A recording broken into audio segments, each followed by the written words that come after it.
Hi everyone, welcome to the channel. I'd like to use this opportunity to thank all new subscribers. You're welcome to the Ofano channel. Here we have lots of informative content.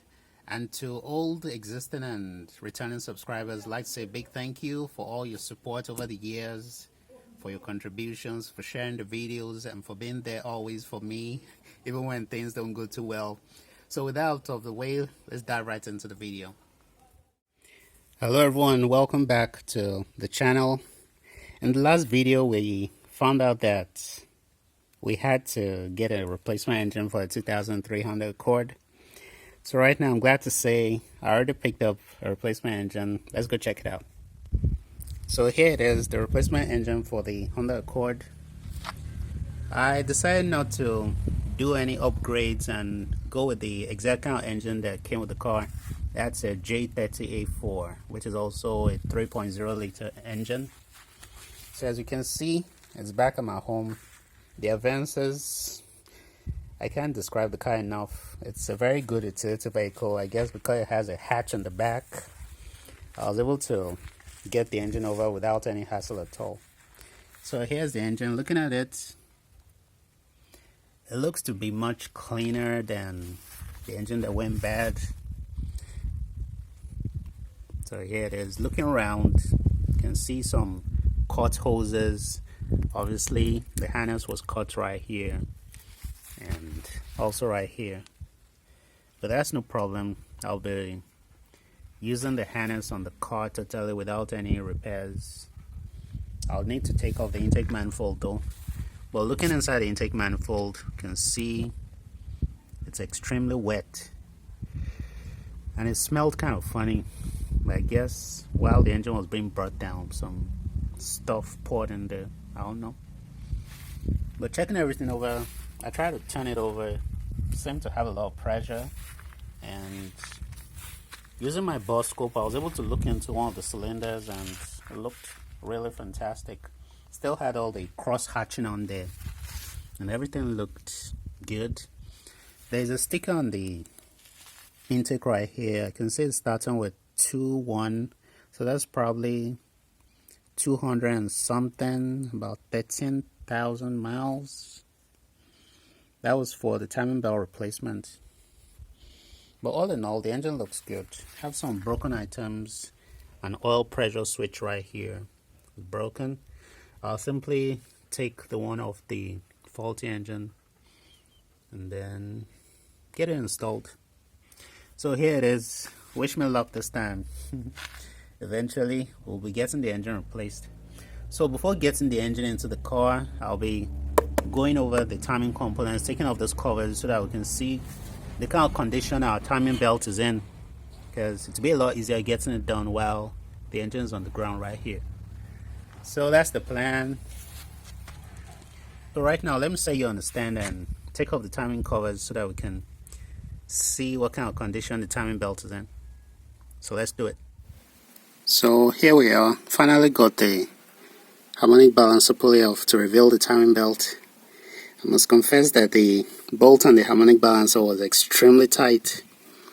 I had to get a new battery installed on my impact wrench if I could get it off.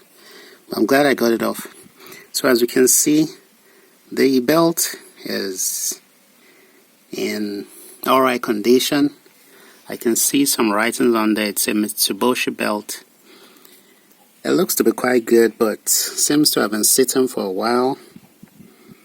Everything looks good. I can't see any traces of coolant around the water pump.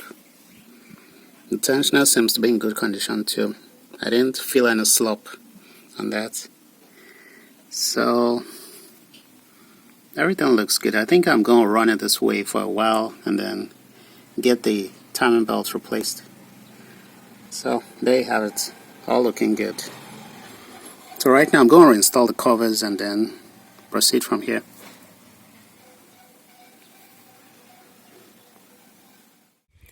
Well, here it is. I have the replacement engine successfully installed. I'm yet to fit on the serpentine belt so we can see that the power steering pump is without a belt. Also, I'm yet to install the air filter assembly. And then finally, I'm yet to fill the system up with coolant. I want to turn things over so the engine can build pressure and see whether the engine's any good. I also got the oil filter replaced with a new one and the battery connected. So right now, I'm going to go into the car, turn the engine over a couple of times so we can build our pressure and get everything lubricated before going for the first start. So let's do it. So before turning the car over, I took out the fuel pump fuse so that we don't have any fuel pressure and the engine doesn't start. So let's turn it over now. Okay, fingers crossed. Let's do it. So checking out the instrument cluster, we don't have a battery light and we don't have a check engine light. That's because I took out the ignition pump fuse. So turn the engine over for the first time. 3, 2, 1.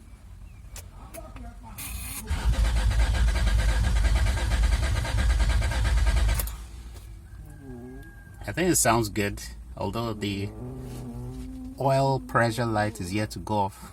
Crank it a couple of times, the oil light should go off. Sounds pretty strong.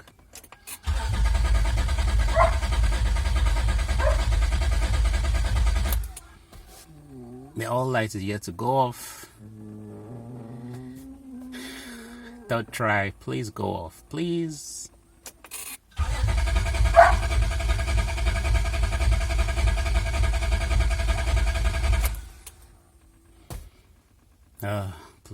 Please go off. All lights, please go off. Try a couple more times. Yay! The all lights went off.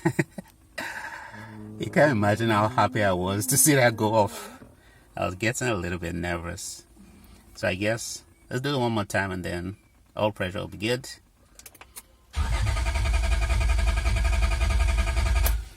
Yeah. So, fellas, right now I'm going to reconnect the 4-pump fuse and then we'll go for the first start. So right now I have the 4-pump fuse reconnected. So ladies and gentlemen, all my well wishes, this is it. 3, 2, 1, start.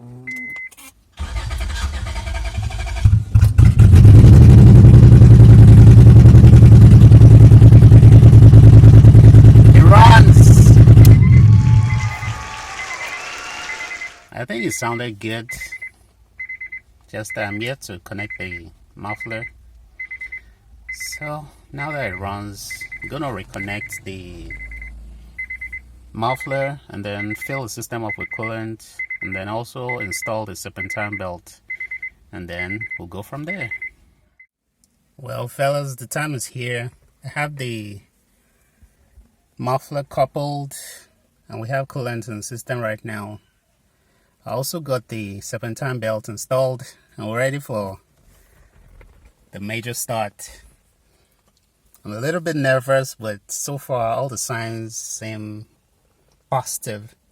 So let's do it. In 3, 2, 1. Have the check engine light on now. Let's do it. Yeah, it's running. Let's go out and check it out.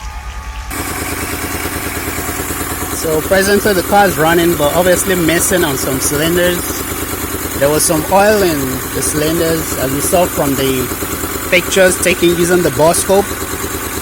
So hopefully it's going to clear out pretty soon and run smooth. So I'll just give it some time to smoothen out. So a little bit shaky right now. So I'll get back to you on how things are going. So we have a flashing check engine light. Obviously some cylinders are dead, or a cylinder is dead. So I'll let it run a bit and then I'll check for codes to determine what cylinder isn't firing. Alright, I'll do that right now. So fellas, I got it sorted without having to use the scan tool. I simply pulled on the connectors or the coils and I found out coil on cylinder number 5 was dead, so I simply got a replacement of the other engine, and now the engine runs smooth. As you can see, no check engine light. We're now up to temperature. The radiator fans have cycled a couple of times, so there it is. Let's go over to the engine side and listen to what it sounds like. So here we have the engine. The radiator fans are presently running, and as you can hear, runs smooth. So in a couple of seconds I'll turn it off so that I can check the coolant level and also check for any leaks. But so far everything seems very good, runs smooth. Yeah, the radiator fans just went off. That's a good sign. So I think this is definitely a win. So let's go down to the harmonic balancer. Yeah, everything looks good. Runs quite smooth. So fellas, that's another win. So I'll go right ahead and put everything back together, and then in the next video I'll take you on a test drive. So if you found this video informative, don't forget to give me a like. Also remember to subscribe if you're yet to subscribe. More interesting and informative content to come.